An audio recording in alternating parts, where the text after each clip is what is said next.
What did you say when you called 911? So I called 911 and I told her I was having a heart attack. And she wanted to know what my date of birth was. And I told her it was 2/16/66. I said, ma'am, I'm throwing up. She says, well, can you verify your address? I said, 1, 0,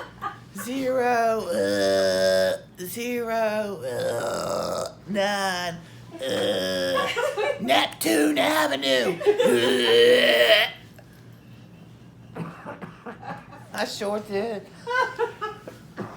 And then she's like, ma'am, do you want me to stay on the phone with you until somebody gets there? No. You irritate me. I know. She's like, well, I just have to figure out which ones I need to call because, you're bordering Virginia Beach, Chesapeake, and Norfolk. I'm like, because when I call 911, it comes up Chesapeake. When I call 911, it comes up Chesapeake. You're bored of all three. So why didn't you tell her which city you lived in? I did. 23464. It's Virginia Beach. Virginia Beach. Uh-huh. Got anything else for us? Well, when I knew they were coming, I just sat there and I thought, okay, Lord, here we go. Here we go. And then I started sweating profusely. Then I started getting chills, so I took my blankie. By the time I got outside, You went outside? I had to walk. They made me walk to the ambulance. Don't they have stretchers? They made me walk to the ambulance. You had to walk to the And ambulance? it felt so good on my feet because it was wet. You went out right? barefooted? I had on socks.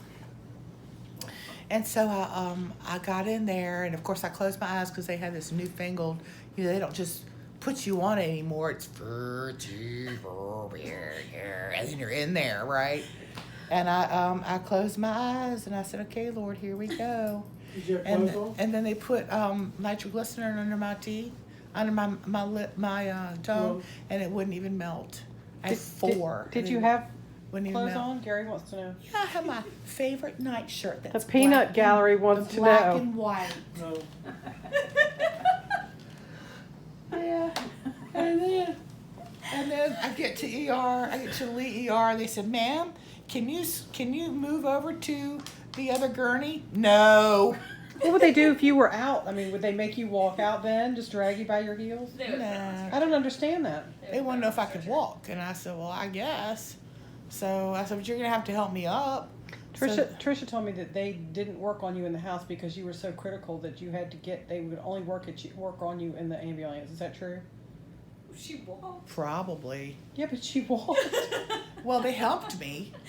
I said, "You're gonna have to help me." So I had like arms, I had like men arms, basically, carrying me. And then when I got in there, they didn't even do an IV. All they did was put me up to an EKG, and I think it was active right then and there. So they gave me, Miss Wills are gonna put some, they're gonna put aspirin under there, and they put 4 nitroglycerins under there, and I'm like, look, and it wasn't even melting. So the lady's like, we've got to do something. So she said, open your mouth. So I went.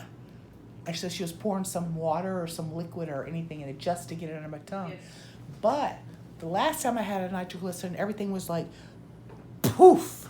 Like I thought better, I saw better, I breathed better, everything was great. But I think because I was actively having one, it didn't do nothing. 4 of them didn't do nothing.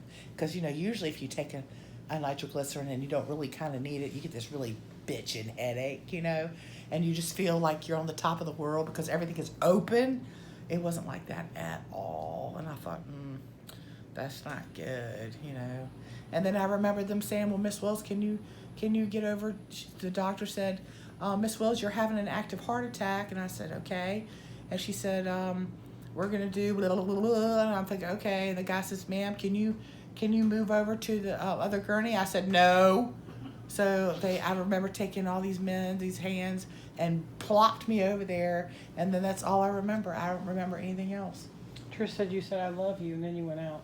That's what she said. I remember saying I love you because she was rubbing my feet. I said, please take my socks off. Look, I was drenched. I said, please take my socks off. So she took my socks off, and she had her cold hands on my feet, which was wonderful. And then she came up. She says, Mom, I'm not going anywhere. I'm not going anywhere. And she was rubbing my head. And I thought, oh, that feels so good because it was cold. Oh, that feels so good, Mama. And I said, oh, I love you. You know, just saying thank you. I love you. And then I don't know what happened next.